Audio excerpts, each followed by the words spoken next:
yo les había comentado hace un rato que el Estado peruano presentó un informe a la Corte Interamericana de Derechos Humanos y negó haber cometido desacato con la liberación de Alberto Fujimori.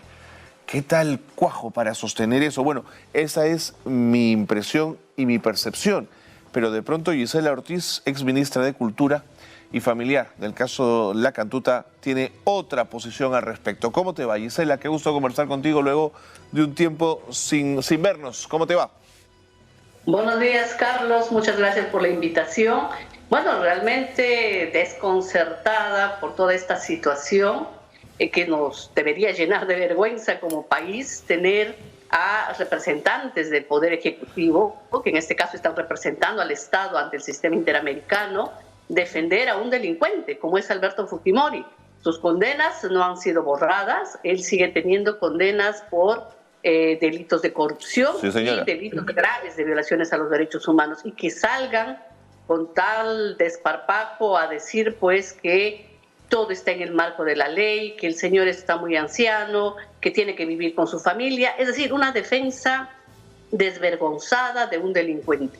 Y realmente nos pone en una situación desigual ante la ley. Si los derechos que tiene este delincuente Alberto Fujimori están por encima del derecho, de los derechos de las víctimas y de los familiares, a quienes el Estado no está defendiendo de ninguna manera, más bien está ofendiendo la propia memoria de las víctimas y la larga lucha de los familiares, pues entonces, ¿quién nos va a defender, no? Entonces, realmente, ayer ha sido, creo que, un día de vergüenza, de mucha rabia de escuchar estos argumentos basados en mentiras que han sido demostrados, además, ante la Corte Suprema de nuestro país, en donde se dio en un primer momento, en el año 2018, el tema del indulto humanitario que fue dado de manera ilegal por Pedro Pablo Kuczynski, ¿no? Sí, Gisela, yo tengo lo que acabas de mencionar, lo tengo aquí en datos. Primero, la Corte se pronunció en junio del 18 contra el indulto,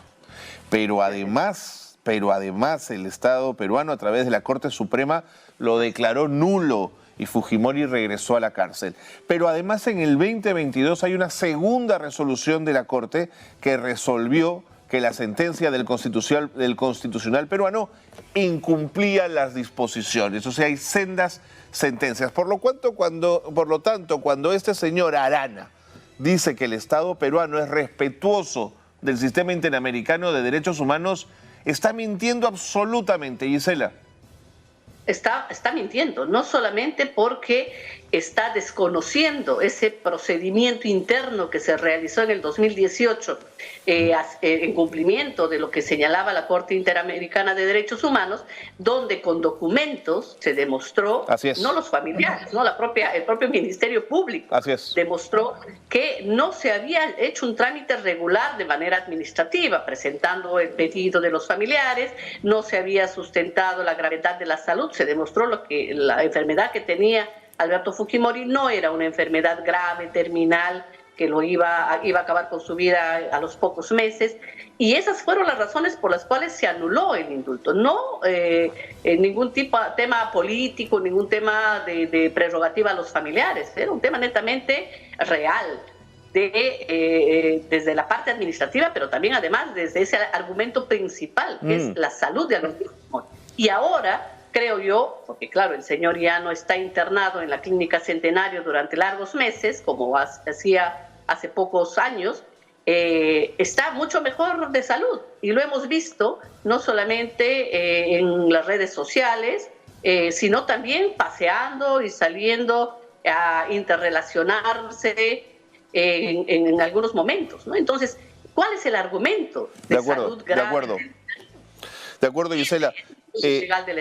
Y además, para algún despistado que nos esté escuchando, que se olviden de usar el calificativo de odiadores. Aquí no hay odios, aquí lo que hay es una lucha contra la impunidad, que es un mal republicano. Una lucha larga, ¿no? Yo creo que es necesario decirlo, porque no es una lucha que ha empezado este año. Claro. Es una lucha que tiene 32 años. Así es. Y seguimos señalando a los responsables y seguimos exigiendo que se cumplan nuestros derechos, no que nos regalen nada. Así es. No que a Fujimori le condenen a cadena perpetua, que se cumpla la condena que se ha establecido, y si hay razones médicas de salud que lo beneficien con un indulto, pues que éstas sean debidamente demostradas, no como parte de un pacto político de este gobierno autoritario que no respeta derechos humanos, con el Tribunal Constitucional puesto por el fujimorismo y con los congresistas pues que avalan mayoritariamente la impunidad. De acuerdo. Este impresentable señor Arana ha dicho además que ha pedido respeto a las decisiones internas y soberanas del sistema de justicia del país. ¿Tú has visto vulnerada nuestra soberanía en algún momento, Gisela? Bueno, yo creo que hay que recordar que el Perú no es una isla. El Perú no, a nivel internacional, no es un país que está aislado. Formamos parte de varios sistemas. Y en el marco de los derechos humanos formamos parte del sistema interamericano de derechos humanos porque hemos suscrito el Pacto de San José. Gisela, pero perdóname, pertenecemos a esos sistemas de voluntad propia, ¿eh? Nadie nos puso una pistola en la cabeza para hacerlo. De voluntad expresa del Estado peruano. Y si a este gobierno no le gusta, pues tendría que presentar las razones para salir del sistema interamericano y de Naciones Unidas, que también se ha pronunciado en varios momentos sobre la violación a los derechos humanos que de manera reiterada comete el Estado peruano. Entonces, sí creo yo que la soberanía de nuestro país se debe demostrar cuando se respeta la ley. Sí, señor. Y la ley no solamente de lo que ha dicho la Corte Suprema, de lo que dice la condena, sino también del propio sistema interamericano, que es de alguna manera un referente para los familiares en protección de nuestros derechos frente a estos gobiernos que los paran pisoteando. Yo no he visto a ningún gobierno que salga en defensa de los derechos de las víctimas y de los familiares como debe corresponder, porque también somos ciudadanos y ciudadanas peruanas.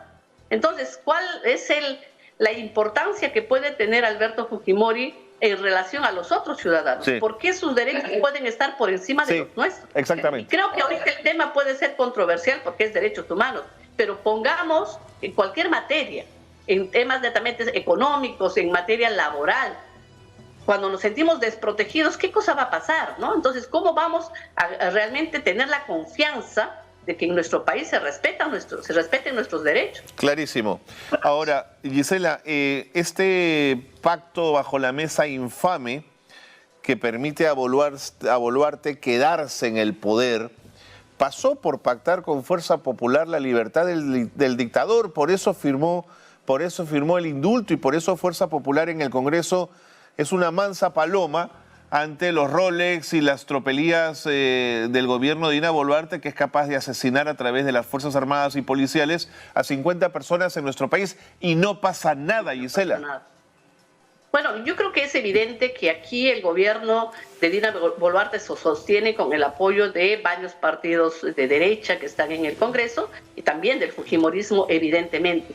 Ellos son los que ponen congresistas, ponen ministros, ponen funcionarios, y las decisiones que firma al final de cuentas este gobierno son las decisiones ya negociadas y pactadas desde el Congreso. Evidentemente el indulto a Alberto Fujimori, que no le correspondía, es un indulto negociado políticamente por de alguna manera acuerdo para que Dina Boluarte se sostenga. Y no hay que olvidar que hace unas semanas Fujimori dijo públicamente que Dina Boluarte se quedaba hasta el 2026, y ese es el pacto. Ese es el pacto. El pacto para que se quede Dina es que haya firmado ese indulto y salga de manera desvergonzada a defender lo indefendible en materia de derechos humanos el ministro y sus funcionarios, señalando pues que todo se ha hecho de acuerdo al debido proceso cuando eso es falso. Inclusive en temas de reparación económica, que ayer el ministro se ha atrevido también a señalar que se ha pagado las reparaciones y que no se les debe a nadie. En las reparaciones de la Corte Interamericana, el Estado peruano nos debe los intereses desde el año 2007. Así es. Entonces, ¿A cuánto asciende, Gisela? ¿Perdón? ¿A cuánto asciende? No lo hemos cuantificado porque, como lo señala la Corte, tienen que ser intereses en función al sistema bancario nacional, claro, pero no ha cumplido con pagar. Y los pagos que ha hecho, los ha hecho tardíamente, cuando los familiares hemos insistido ante la gravedad de salud de algunos familiares del caso Cantuta, y no ha sido de manera oportuna, diligente, con la preocupación de cumplir. Entonces, eso también tenemos que desmentir. Correcto. Y respecto a la búsqueda de los desaparecidos, yo también quiero señalar que el año pasado no se hizo ninguna diligencia para buscar a los desaparecidos de Cantuta por falta de presupuesto. No había presupuesto en el Ministerio de Justicia y no había presupuesto en el Ministerio Público. Y este año estamos en el mes de abril y tampoco se ha programado ninguna diligencia ni se ha hecho trámite alguno para cumplir también con esa obligación que tiene el Estado peruano de buscar a nuestros seres queridos, mientras va soltando, va poniendo en libertad a los delincuentes que asesinaron al profesor Hugo Muñoz y a los 9 estudiantes en la Cantuta. Gisela, te propongo seguir hablando del tema de los desaparecidos, porque además hay todavía 21.000 desaparecidos en el Perú producto del conflicto armado interno del cual nadie habla y a nadie le importa y nadie quiere saber dónde están.